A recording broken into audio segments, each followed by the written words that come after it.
by Michael Broccoli. What a friend we have in Jesus.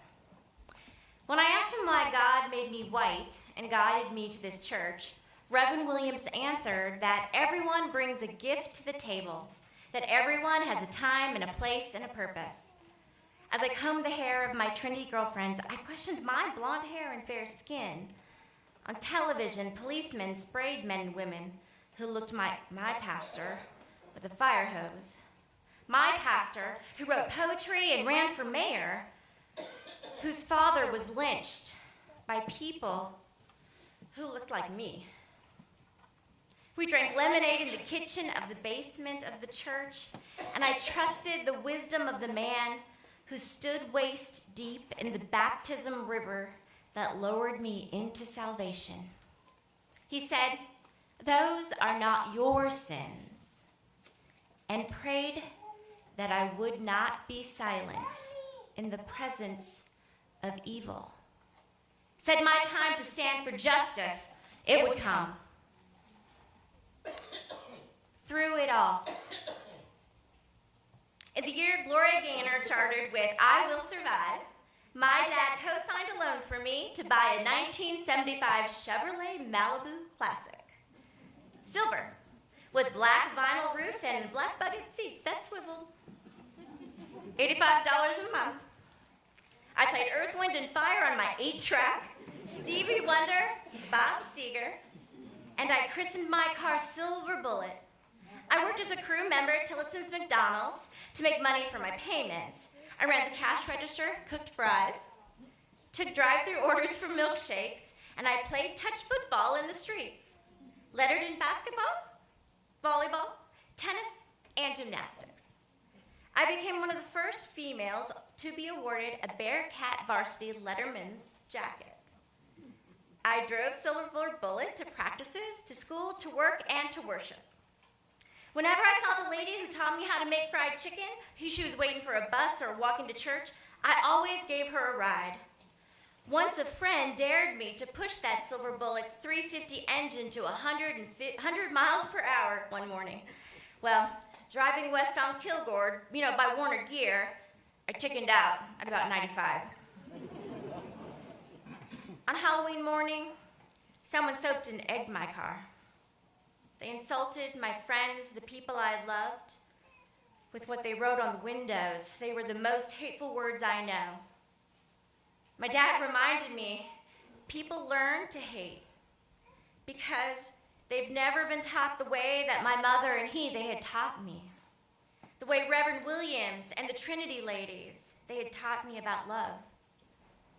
Well, my daddy helped me clean the car, and we used warm soap and water to soak and wash away the yolks and shells before they ruined the front finish.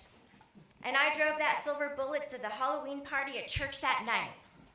I was singing Shining Star with the windows rolled down to the forgiveness in my heart.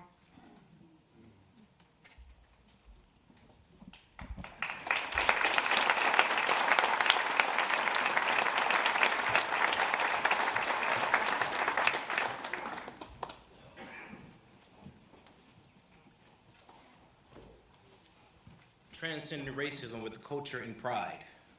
Michael Timothy Thorson's story as told to Ruby Kane, 2016. The integration efforts in Muncie were for all grades, K-12. It started when I was in the 8th grade, in 1971-72. I went to Storer Junior High School, a formerly segregated white school.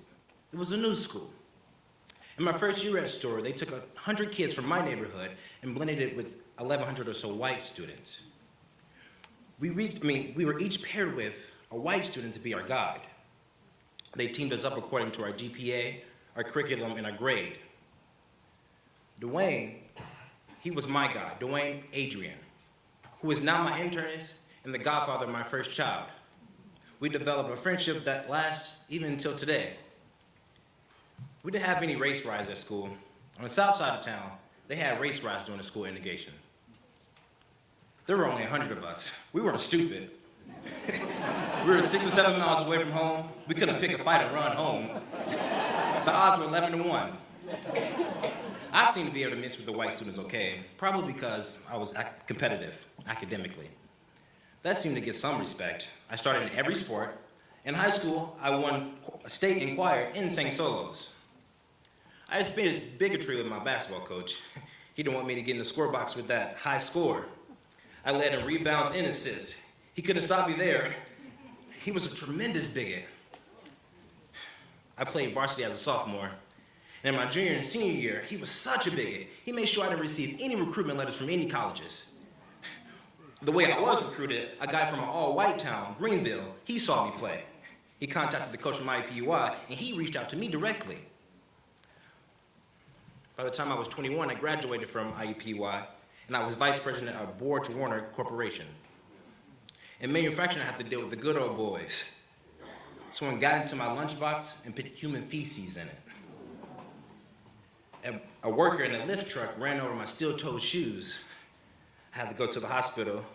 Nothing was broken. I gave him 30 days off. Management wanted me to fire him because he was suspected of doing drugs. I refused to do so because it was hearsay. He became one of my better workers. At Ontario Corporations, I had to go to EEOC because a black worker filed a racist discrimination suit against me. I won the case out of arbitration. They asked, did you discriminate against the employee? I said, yes, I did. He's the laziest man in the department. I spend more time with him than anyone else. Afterwards, he became a better worker. This may sound strange. Even though I'm married to a white woman now, I'm more in tune with my blackness than I ever was in school. Clearly, our school tried to make sure the integration efforts were successful.